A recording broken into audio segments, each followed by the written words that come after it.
Assalamualaikum warahmatullahi ta'ala wabarakatuh. Bismillah, alhamdulillah, wassalatu wassalamu ala rasulillah Muhammadin sayyidil mursalin wa ala alihi wa sahbihi ajma'in ma ba'du. Ikhwana dan muslimin yang dimuliakan Allah dimanapun berada, pada kesempatan kali ini saya akan menampilkan salah satu video yang menurut saya penting video ini untuk diketahui. Meskipun sebenarnya sudah ada beberapa teman yang sudah membahas, tapi menurut saya penting untuk saya ikut membahasnya.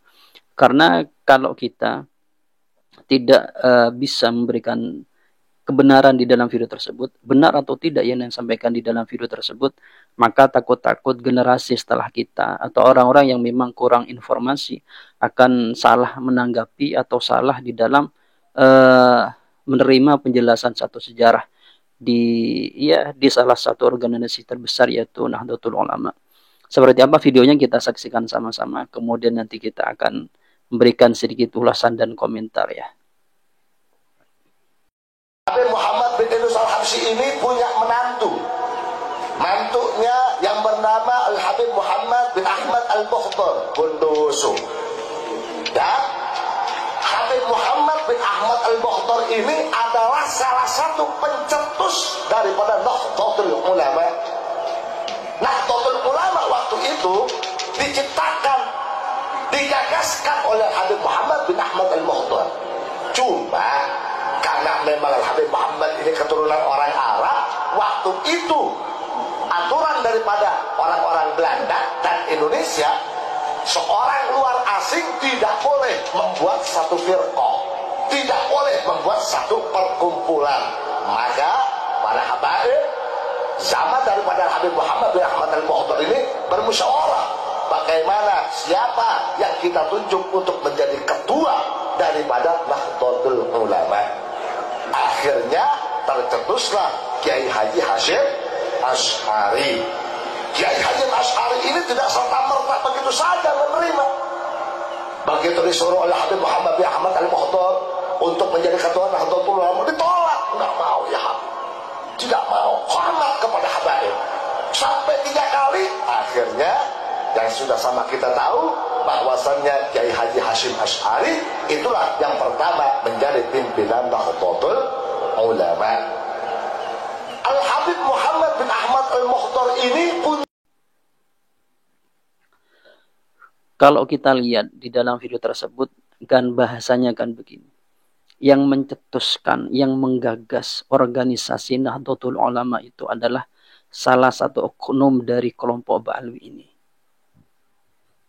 Karena kenapa kok tidak menjadi plus ketuanya, pencetus dan penggagasnya itu? Karena pada era penjajahan Belanda itu tidak boleh orang asing itu, kan kebetulan beliau ini kan orang Arab disebutnya begitu, tidak boleh mendirikan organisasi. Sehingga kemudian dipilihlah Kiai Haji Hasyim Asy'ari untuk dijadikan sebagai pemimpin. Tapi beliau tidak serta-merta mau. Sampai 3 kali permohonan dari kelompok Ba'alwi ini baru beliau mau menjadi seorang ketua. Karena hormat ta'zimnya kepada kelompok Ba'alwi ini. Kemudian yang menjadi pertanyaan, benarkah pada era penjajahan Belanda itu orang kelompok asing, terutama di kelompok Ba'alwi ini tidak boleh mendirikan satu organisasi? Kita lihat pada sejarahnya, kelompok Ba'alwi ini mempunyai organisasi namanya Rabi'atul Alawiyah. Kita lihat kapan Rabi'atul Alawiyah ini didirikan. Kita cek di internet ya. Begitu. Jangan teman-teman, jangan anti internet, asalkan datanya itu benar. Kalau kita lihat di situs ini, Wikipedia atau di situs yang lainnya disebutkan bahwasanya Rabi'atul Alawiyah itu didirikan pada 27 Desember 1928.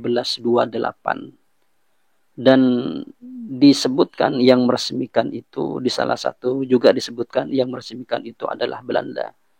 Jadi pada tahun 1928 itu Belanda masih menjajah Indonesia berdasarkan sejarah yang saya temukan begitu.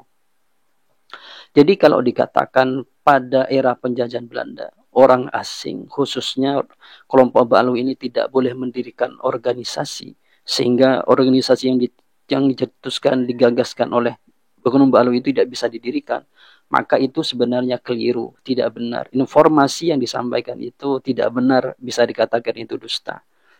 Karena pada kenyataannya itu berbanding terbalik. Pada kala itu Rabi'atul Alawiyah didirikan pada 1928 27 Desember, yang mana kala itu masih dalam Indonesia ini era penjajahan Belanda. Ini kan berbanding terbalik. Kemudian kita lihat siapa pendiri yang sebenarnya pendiri Nahdlatul Ulama itu. Kita lihat ya, pendiri Nahdlatul Ulama. Pendiri Nahdlatul Ulama itu ada, kalau kita melihat di detik.com ini.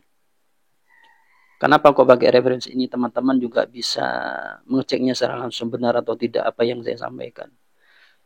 Yaitu ada 7 pendiri ini. Entah versi yang lainnya berapa kurang paham. Saya nyebut ada versi yang lain itu berbeda ya. Di sini disebutkan pertama itu pendiri Nahdlatul Ulama itu adalah Syekhona Muhammad Khalil. Syekhona Muhammad Khalil bin Abdul Latif Bangkalan ya. Kemudian kedua itu adalah Hadratus Syekh Kiai Haji Hashim Asy'ari bin Wahid, kalau gak keliru beliau itu. Beliau ini namanya itu gak ada Muhammadnya. Ada salah satu pengurus NU itu nyebutkan Kiai Haji Muhammad Hashim Asy'ari, gak ada. Yang saya lihat di beberapa silsilahnya beliau itu tidak ada Muhammadnya. Nah, beliau itu Kiai Haji Hashim bin Asy'ari bin Wahid kalau gak keliru. Kemudian ketiga Kiai Haji Abdul Wahab Hasbullah. Kemudian keempat Kiai Haji Bisri Sansuri ya. Kemudian kelima Kiai Haji As'ad Syamsul Arifin Situbondo. Kemudian keenam Kiai Haji Mas Alwi. Dan ketujuh Kiai Haji Ridwan Abdullah. Ini adalah 7 tokoh besar yang berpengaruh di zamannya, yang mencetuskan, yang ikut andil atau pendiri di Nahdlatul Ulama.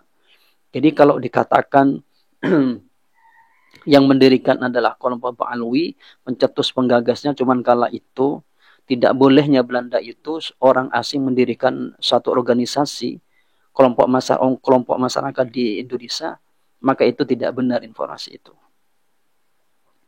Kemudian saya ingat di salah satu ayat Al-Quran itu ada begini.